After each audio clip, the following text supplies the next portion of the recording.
me Courtney and welcome to my channel.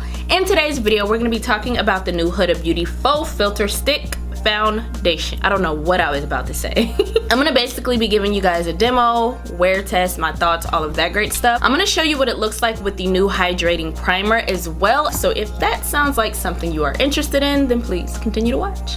First, we're gonna go in with the Huda Beauty Water Jelly Primer. Now this is $33 for 1.18 ounces. This primer doesn't necessarily claim to like smooth out any pores or anything like that. I have watched a few reviews where they talk about it being a little bit tacky, which that is something that I agree with. For my skin, however, the tackiness does subside, and before I go on with like any foundation, I like to let it settle in so that it isn't sticky. I don't know if you guys can actually even see that. You see how my hand sticks a little bit? A while ago I tried the Milk Hydro Grip Primer, and to me it made my makeup look horrible which is one of the reasons why I like to let this sink into the skin a little bit better. It does give it a nice amount of moisture. There's no like flaking or balling up, so I do appreciate that. I do find it interesting that this specific primer came out with this foundation, just because I don't find this foundation particularly matte. So I just kind of feel like to a point you're sort of putting shine on top of shine, which for me I don't mind, but maybe if you have oily skin I would be a little bit cautious,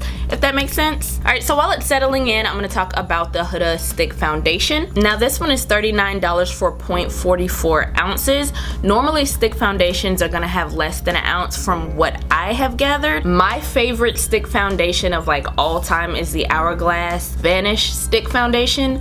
That one's a little bit on the pricier side. It is Hourglass. That one is $46 for 0.25 ounces. However, that one is a more full coverage foundation than this one. I also looked up another comparison, which was the Makeup Forever Skin Stick Foundation, and that one is $43 for 0.44 ounces. So in comparison, this is pretty decently priced just across the board from what I've seen. This does come in 39 shades. I got the shade 420G. Yep. Toffee. This to me is a really good shade match. If I would have liked the liquid foundation, I definitely think 420G is like perfect. Alright, so I'm gonna go ahead and read off some of the claims of this foundation. It says it is a lightweight foundation that glides on easily, providing customizable coverage with a natural looking skin-like finish for normal, dry, combo, and oily skin. One thing that I did want to mention about the actual ingredients, this does contain hydrogenated coconut oil. I haven't had any breakouts or anything on my skin thus far, so maybe if you are somebody that is allergic to coconut oil, I would be very cautious of this. I'm gonna go ahead and start off with one layer of this foundation. Usually when I do these reviews, I like to do one side with a brush and one side with like a sponge. However, with this specific foundation, I enjoy going in with a brush first, just so I can get the maximum amount of coverage, and then I'll go in with a beauty blender and sort of just spot blend, if that makes sense. Alright, so this is just one even layer, and as you can see, it's super duper light coverage, which is why like when I read that it was full coverage, I was like, I am gonna go into certain areas and put a little bit more, like in this area right here. If you notice, I didn't put a lot around my nose simply because this is one of those foundations that if you put too much around that area, it can definitely get cakey in those crevices. You can build, I think, one layer so you can get like a light medium-esque coverage. However, I feel like any more than just like one layer to two layers, it's gonna start feeling sticky and tacky and all of that stuff. Now, I did mention that I prefer using a brush than a sponge. If you do want to use the brush alone, for me and my skin, I do feel like it does leave the foundation a little bit more tacky, a little bit more thicker feeling. And then if you wanted to use the sponge by itself, I feel like the sponge by itself kind of sucks up a lot of the product, so you're gonna get way less coverage, if that makes sense. And by the way, I didn't mention, but it does glide on super easy, super smooth.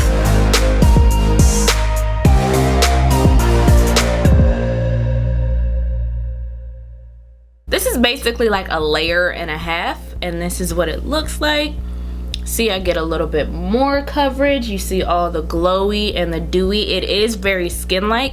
It's not blurring by any means. It doesn't really claim to be blurring or smoothing or anything like that, but it is very skin-like. If you wanted, you can do a little bit of concealer, some eyeliner, and some mascara and kind of call it a day. It's like kind of unclockable that way. It almost sort of looks like just skincare, and I like that about this. But yeah, I'm gonna go ahead and finish the rest of my makeup. We'll come back and we'll have a little chat. Alright guys, so this is the look that we are going to be rocking today. If you're curious about any of the products on my face, that will be listed in the description box below per usual. It is currently 12:02, so we're going to get like a little bit of a late start. As far as how everything looks, I do feel like, again, it is very skin-like.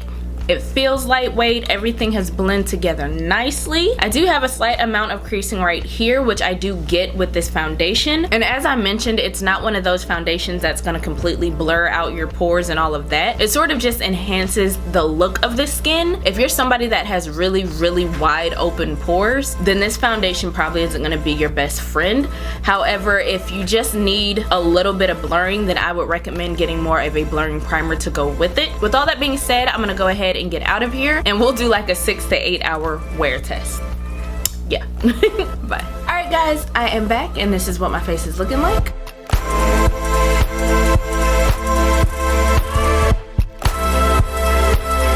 It is 8:38. We've had this foundation on for over 8 hours. So as you can see, it is super duper shiny, super duper oily. At this point, I can definitely feel it on my face. It feels a little heavy, feels a little bit sticky. At this point, it's definitely going to transfer. No matter where you're at on the face, you're definitely going to get that transfer. Up close, I can definitely see a little bit of the pores peeking through on either side, which we kind of talked about a little bit earlier. One thing that I did notice with this foundation, it does typically cake up in the smile line, so it creates a line there of like gunk, which is not my favorite. Also, you guys saw earlier that I didn't put a ton around my nose, and the reason for that is it does get really cakey inside the little crevices right there. I don't know if y'all can see that. Can y'all see that? And I feel like it's like literally coming off. And I do even feel like on my chin the foundation is breaking up a little bit everywhere. Actually, it's breaking up a little bit. Up till about the 6 hour mark is when we started getting the breakdown, the oils and everything like that, because before that everything was still sitting pretty nicely. Now this doesn't say that it's a long wear foundation by any means. It does say it's just lightweight, which is true. It says that it's skin-like. It says it's customizable coverage, which we kind of talked about that as well. It's not necessarily a foundation that you can build up to full coverage, even though it says that. I don't think that's the case at all. I think the more that you try to pack on, the more you're gonna feel it without the extra coverage. You know what I mean? I feel like this is meant to be a light to medium foundation, and I don't feel like it's one of those long-lasting foundations for sure. I think it's one of those things that, like, maybe if you're going out to brunch or something like that, you could wear it for a few hours and take it off when you get home, that kind of thing. That being said, like, I don't feel like it's the worst foundation ever. I do definitely like it better than the liquid foundation in the Faux filter from Huda. And as far as the actual water jelly primer goes, I'm not the biggest fan of this with this foundation. I do like the Toxic Silk Canvas better with it. I like a lot of other primers better, so I don't know if this is necessary is what I'm trying to say. Alright, so for the sake of just allowing you guys to see it, I am going to take a little bit of powder to my oily parts. Again, looking close up, and all of the parts that I was saying were like breaking down, I feel like those parts look worse.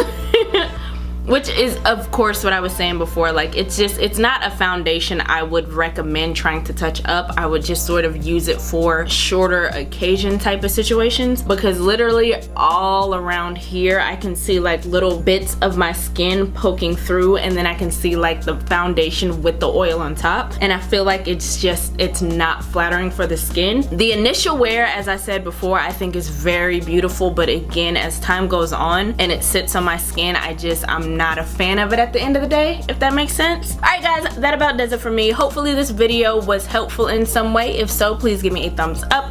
Be sure to like, comment, and subscribe. Share the video if the mood suits you, if it is in your heart to do so, and I will see you guys in the next one.